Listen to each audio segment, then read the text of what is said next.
je porte aussi de longs bas noirs, des dessous qui laissent voir mille choses blanches et roses dans un faux pot de satin de linon sous ma guêpière et... Oh, tu trouves pas? On est bien dans ce grenier, hein? Oh, puis alors, installé sur ce beau tapis. Oui, mais moi, il y a une chose qui m'intrigue quand même. Ah oui? À quoi peuvent correspondre toutes ces feuilles manuscrites? Regarde, il n'y en a pas une de la même écriture. Oh, mais enfin, ce sont les extraits de naissance de nos familles depuis la nuit des temps. Nos livrets de famille, en quelque sorte. C'est Oui, ça? oui, mais tout à fait. Mais certains sont fantaisistes, hein. Ah oui, parce que chacun écrivant différemment, et puis il n'y avait pas de formulaire. Alors là, pas besoin, il n'y avait rien à remplir. Ah, si on remontait le cours du temps pour parler des transformations d'un objet qui vit le jour il y a fort longtemps. Ah oui. Oh bah tiens, j'ai une idée. Si on parlait des vêtements, dont un vêtement qui a pratiquement disparu depuis longtemps. Le corset. Ah, mais c'est une sacrée bonne idée. Eh oui. Mais ce qu'il faudrait, c'est se transporter au tout début du commencement du monde. Ah ouais, tu as raison. Dis donc, mais le tapis, il bouge. Oh, j'ai la frousse.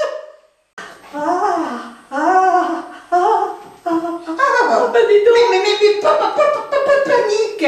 Nous sommes sur un tapis volant qui va nous emmener partout jusqu'à la création.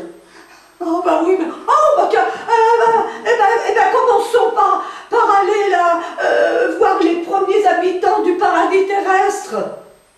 Ce serait complètement ridicule. Notre mère Ève, elle avait une taille de guêpe.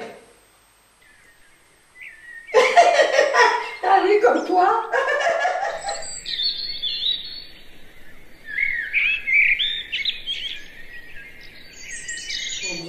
Ils se mirent à manger, hein.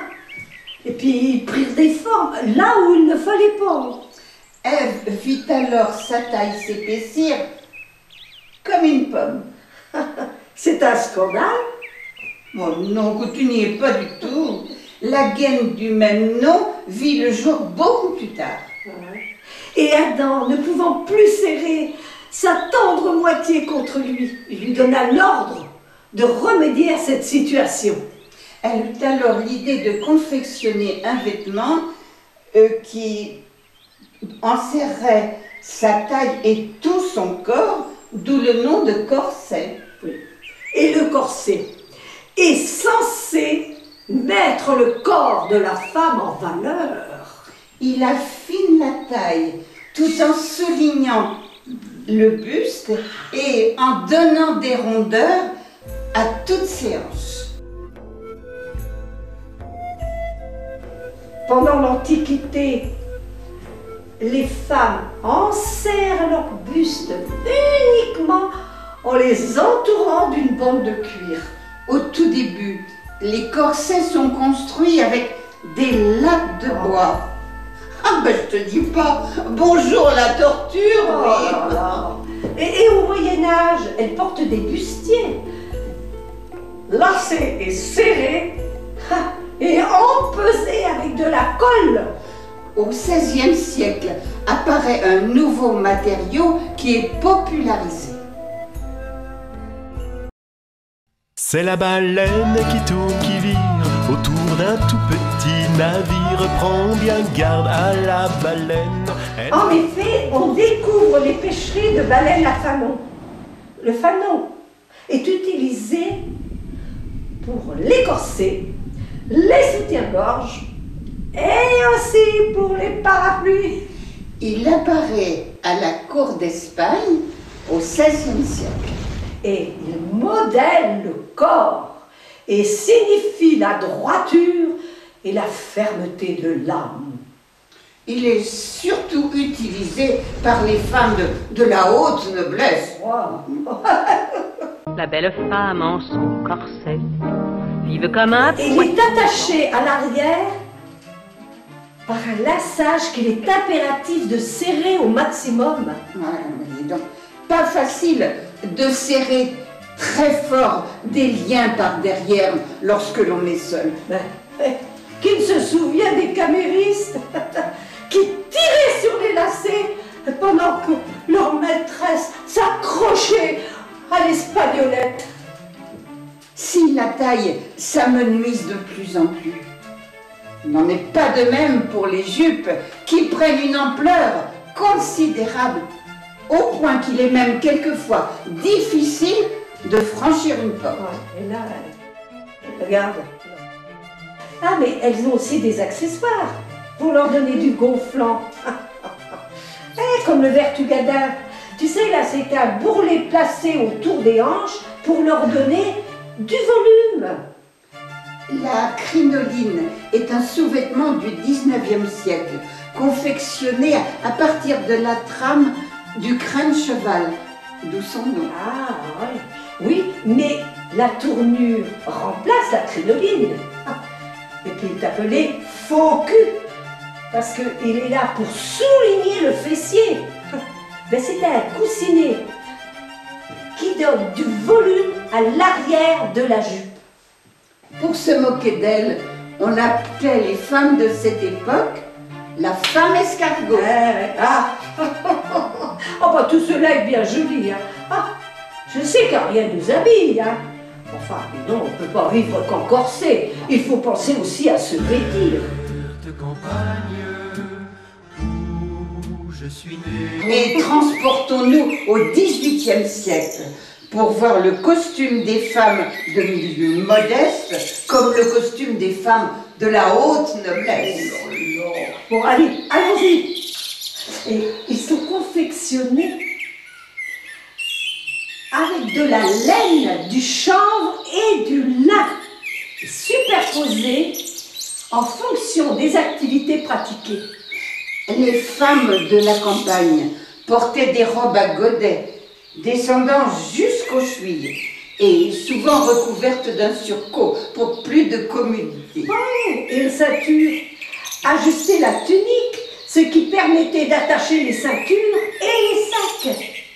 Les chaussures étaient en cuir rigide avec des semelles dures, ce qui n'était pas fait pour aider la marche. Ouais, mais tu sais, les femmes, elles participaient aux travaux des champs.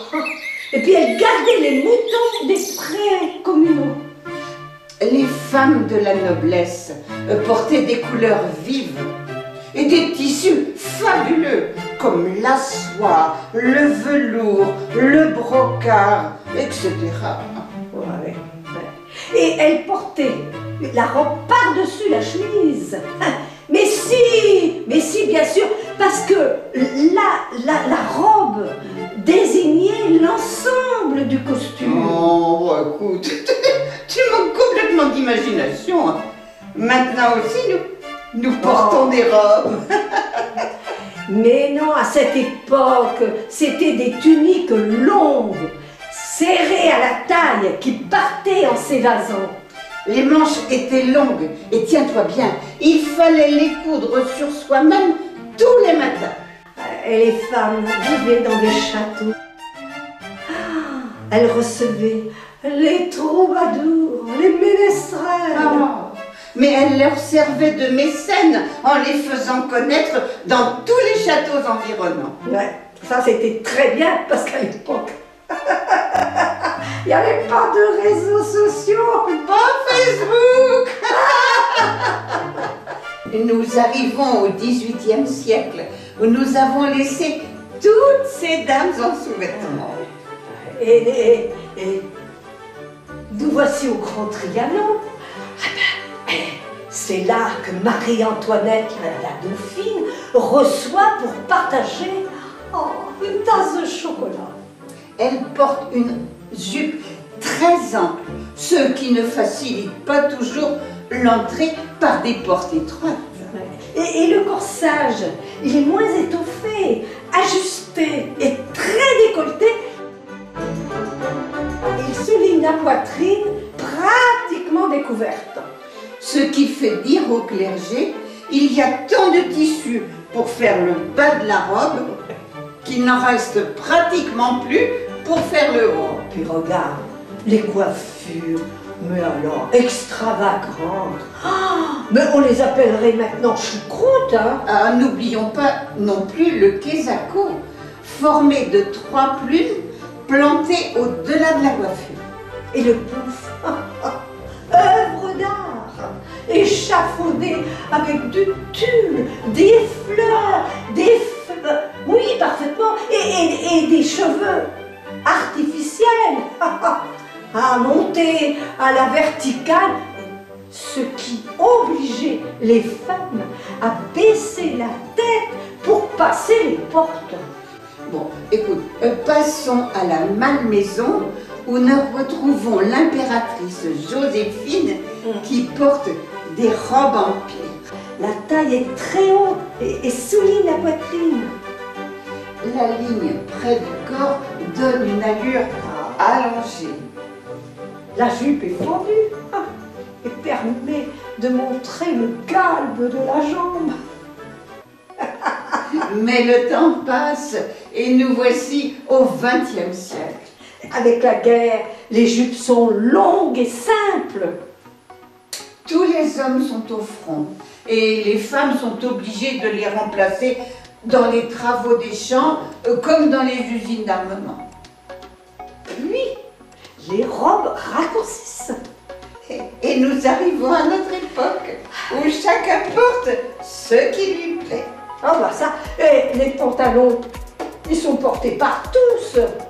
Le tissu de jean venu d'Amérique, ben, il est dans toutes les garde-robes. Oh, donc vive la mode qui nous permet de porter à toutes ce que nous aimons et ce qui nous convient.